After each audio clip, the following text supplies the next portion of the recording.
Welcome to Telugu focus TV. నేను మీ Srinivas Reddy. AP రాజకీయాలు ఎప్పుడు వాడి వేడిగా రోజు అంటే తెలంగాణ రాజకీయాలు కూడా ఉంటాయి, కానీ ఏపీ రాజకీయాలు మాత్రం ఎప్పుడు వాడి వేడిగా ఉంటాయి. ఏదో ఒకటి ఒక రోజు ప్రతిదీ 1 నుండి 10 వార్తలు బాగా ట్రెండింగ్ అవుతూ ఉంటాయి.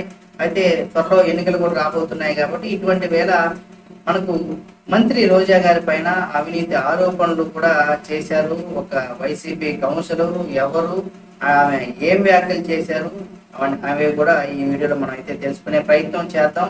ఏపీ ఎన్నికలు సమీపిస్తున్నటువంటి సమయంలో ఇప్పుడు ఇటువంటి ఇటువంటి రోజా గారి పైన కొన్ని సంచలనమైనటువంటి వ్యాఖ్యలతో పాటుగా సంచలనమైనటువంటి వ్యాఖ్యలు చేయడం వల్ల ఇప్పుడు అవి ఏపీ రాజకీయాల్లో కూడా దుమారాన్ని లేపుతున్నాయి. ముఖ్యంగా ఆమె రానున్న రోజుల్లో ఆమెకి సీటు ఉంటుందా, అసలు ఇస్తారా లేదా అనేది కూడా ఎలక్షన్ డేటు అనౌన్స్ చేసిన తర్వాత ఆమె నిజంగా ఆమెకు సీటు ఉంటుందా, తీసేస్తారా జగన్మోహన్ రెడ్డి ఏంటనేది కూడా మనం వేచి చూడాల్సినటువంటి పరిస్థితి తలెత్తుతుంది.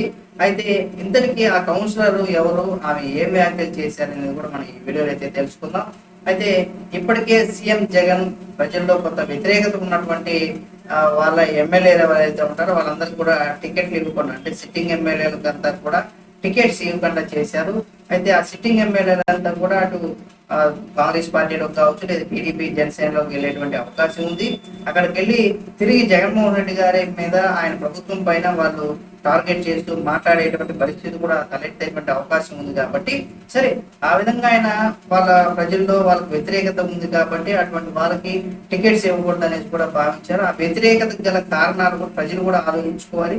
మీ నియోజకవర్గంలో ఉన్నటువంటి ఎమ్మెల్యేలు ఎవరైతే ఉంటారో వాళ్ళు మీ నియోజక అభివృద్ధి కోసం అంటే చేయనప్పుడు దాని బాధ్యత ఎవరిది? ఆ ఎమ్మెల్యేదా లేదా జగన్మోహన్ రెడ్డి గారి? అంటే ఆయన అధికారంలో ఉన్నారు, ముఖ్యమంత్రిగా ఉన్నారు కాబట్టి ఆయన అనేది కూడా మనం ఇక్కడ ఆలోచించుకోవాల్సినటువంటి పరిస్థితి ఉంటుందన్నమాట. ప్రతి ఒక్కరే, అది ఎవరున్నా సరే, జగన్మోహన్ రెడ్డి గారి మాదిరిగా ఆ సీఎం కుర్చీలో వాళ్ళు చంద్రబాబు నాయుడు గారు ఉన్నా, పవన్ కళ్యాణ్ గారు ఉన్నా, లేదా వైఎస్ షర్మిల గారు ఉన్నా, లేదా ఇంకెవరన్నా పురంధేశ్వరి గారు ఉన్నా, ఎవరున్నా సరే మన నియోజకవర్గంలో కనుక మనకి అభివృద్ధి జరగలేదంటే ఆ ఎమ్మెల్యే సమస్య. అంటే ఆ ఎమ్మెల్యే కావాలని పనిచేయట్లేదా, వచ్చిన నిధులను దుర్వినియోగం చేసుకొని ప్రజల వాళ్ళకి కావాల్సినటువంటి మామూలు రోడ్లు కావచ్చు, లేదా నిత్యావసర దానికి సంబంధించి కావచ్చు, లేదా విద్య, ఉద్యోగం, వైద్యం, ఇలాంటి రకరకాలు ఏవైతే ఆ నియోజకవర్గాల్లో అభివృద్ధి చేయకపోతే దానిపైన ఆ ఎమ్మెల్యే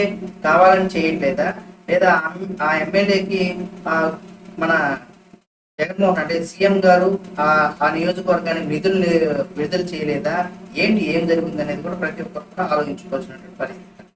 అయితే ఇక్కడ ఇప్పటికీ ఆయన జగన్మోహన్ రెడ్డి ప్రజల్లో కొంత వ్యతిరేకత ఉన్నటువంటి ఎమ్మెల్యేలకు టికెట్ ఇవ్వట్లేదు. వ్యతిరేకత ప్రజల్లో ఎందుకు వచ్చింది? వాళ్ళ ప్రజలకు ఏం చేయలేదు కాబట్టి వ్యతిరేకత వస్తుంది. అక్కడ ఎమ్మెల్యే చేయలేదంటే దాని వెనుక ఇప్పుడు 5 సంవత్సరాలుగా ముఖ్యమంత్రిగా ఉన్నటువంటి జగన్మోహన్ రెడ్డి ఏం చేశారనేది కూడా, అంటే ఈ రోజు టికెట్లు ఇవ్వకపోవడానికి కారణం ఏంటి? వాళ్ళ దగ్గర ఎందుకు జగన్మోహన్ రెడ్డి గారు పని చేయించలేకపోయారు? అంటే వస్తున్న నిధుల్ని అటు జగన్మోహన్ రెడ్డి గారు తినేశారా, లేకపోతే ఎమ్మెల్యే గారు తినేశారా అనేది కూడా ఇక్కడ ప్రజలే ఆలోచించుకోవాలి. ఇక ఆ పార్టీ కనుక ఇందులో ఉన్నటువంటి మైనస్ ను ప్లస్ ను కనుక గుర్తించినట్లయితే అది రానున్న ఎలక్షన్ లో కొంత ప్లస్ గా మారేటువంటి అవకాశం ఉంటుంది జగన్మోహన్ రెడ్డి గారు. జగన్ ప్రజల్లో వ్యతిరేకత ఉన్నటువంటి ఎమ్మెల్యేలు టికెట్లు నిరాకరించిన విషయం మనందరికీ తెలుసు. ఇప్పుడు ఆ టికెట్స్ ఏంటంటే మొదటి లిస్టు, రెండో లిస్టు అనే వరుసగా లిస్టులు అయితే ఆయన ప్రకటిస్తూనే ఉన్నారు, అభ్యర్థులు ప్రకటిస్తూ ఉన్నారు.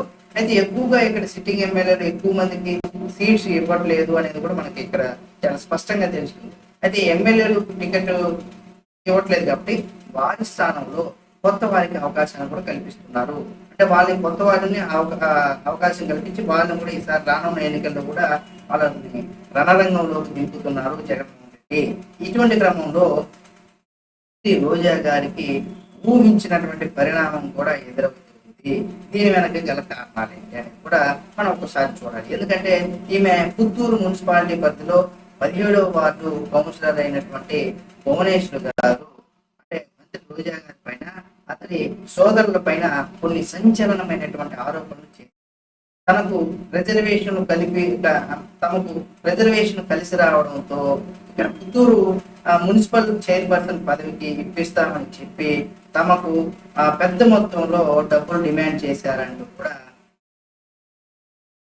ఇక్కడ నిజంగా రోజా గారు ఈ పని చేశారా లేదనేది కూడా ఆమె ఇవ్వలేదు కాబట్టి ఒకవేళ ఇవ్వాలంటే డబ్బులు ఇస్తే ఇస్తాము అని చెప్పడం కనుక నిజంగా ఎవరు అబద్ధం చెప్పరు. కొంత రాజకీయంగా ఏంటంటే కొన్నిసార్లు వాళ్ళు ఏదో ఇబ్బంది పెట్టాలనే విధంగా కూడా ఉంటది. అయితే ఇక్కడ రోజా గారు లేదా ఆమె యొక్క సోదరులు ఈ విధంగా డబ్బులు అడిగారా లేదనేది కూడా ఆ నియోజకవర్గంలో లేదా ఆ రోజా గారికి ఇప్పుడే ఏంటంటే తన నియోజకవర్గంలో ఉన్నటువంటి కొంతమంది వైసీపీ పార్టీలో ఉన్నటువంటి వారే చాలా పూర్తిగా వ్యతిరేకిస్తూ ఉన్నారు.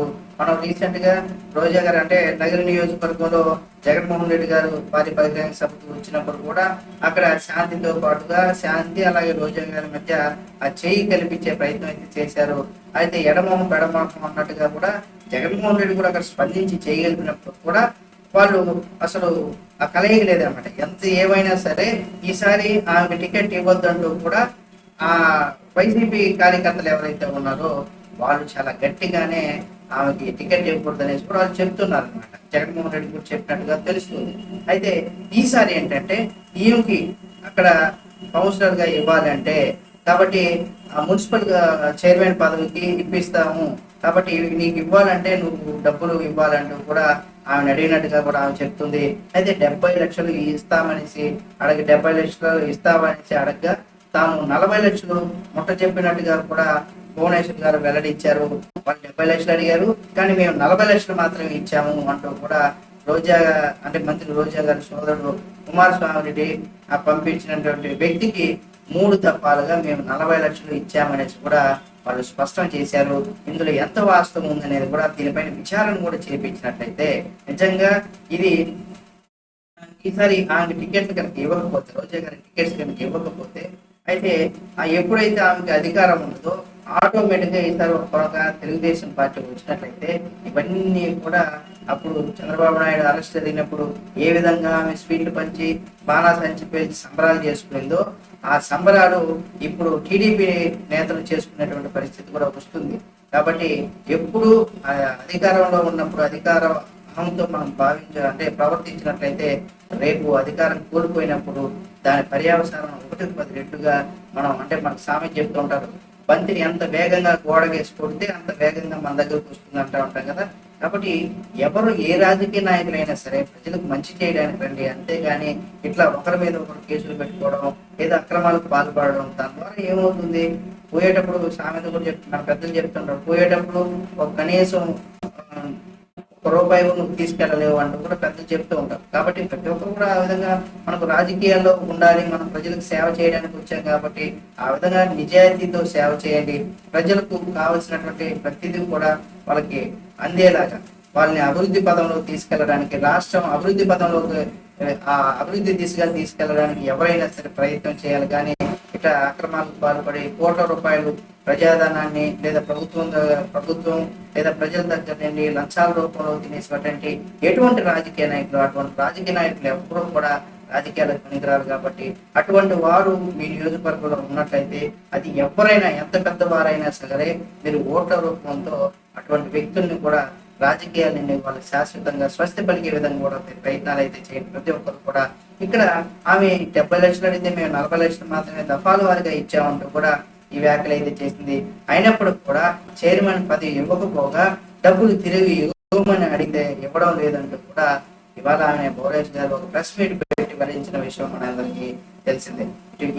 ఈ క్రమంలో సీఎం జగన్మోహన్ రెడ్డి మంత్రి రోజాకు టికెట్ ఇస్తారా లేక మరెవరికైనా కట్టబెడతారా అనే దానికి పైన సంబంధించి కూడా కొంత చర్చ ఆసక్తికరమైనటువంటి విషయాలు కూడా సాగుతూ ఉన్నాయి. ఎందుకంటే ఒక ఫైర్ బ్రాండ్ గా వైసీపీలో కొనసాగుతున్నారు.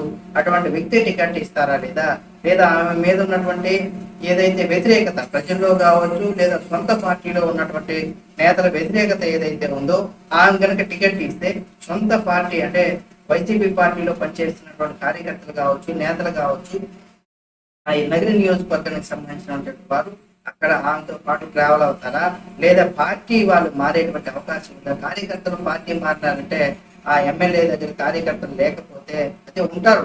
అంటే మెయిన్ కొంత కీలకంగా వ్యవహరించేటువంటి కార్యకర్తలు ఎవరైతే ఉంటారో వాళ్ళు కనుక పార్టీ వేరే పార్టీ వైపు మొగ్గు చూపినప్పుడు 100% అక్కడ అధికారాన్ని కోల్పోయేటువంటి అవకాశం ఉంటుంది. కాబట్టి ఇటువంటి పరిస్థితుల్లో ఏం జరుగుతుంది అనేది కూడా ఇక్కడ కొంత ఆసక్తికరంగానే ఉంటుంది. అయితే రోజా గారి భవిష్యత్తు ఏంటి అంటే ఈ ఆరోపణలు చేశారు కాబట్టి ఇప్పుడు జగన్మోహన్ రెడ్డి గతంలో కూడా ఆ పైన సోదరుడి పైన ఇసుక మాఫియాని ల్యాండ్ కబ్జాలు ఇలాంటివన్నీ కూడా అనేకమైనటువంటి ఆరోపణలు ఆమె మీద ఉన్నాయన్నమాట. అంటే సొంత పార్టీ నేతలు కూడా చేశారు కాబట్టి దానికి సంబంధించి జగన్మోహన్ రెడ్డి ఎటువంటి నిర్ణయం తీసుకుంటారు, ఈ నియోజకవర్గం పైన ప్రస్తుతం కొంత హాట్ టాపిక్ గా మారుతున్నటువంటి పరిస్థితులు మనం చూస్తూనే ఉన్నాం. కాబట్టి రోజా గారికి సంబంధించినటువంటి మరిన్ని అప్డేట్స్ ఎప్పటికప్పుడు మేము ముందుకు తీసుకొస్తున్నాం మా తెలుగు ఫోకస్ టీవీ. కాబట్టి మీరు కనుక ఈ వీడియో నచ్చినట్లయితే లైక్ చేసి, షేర్ చేసి, కామెంట్ చేసి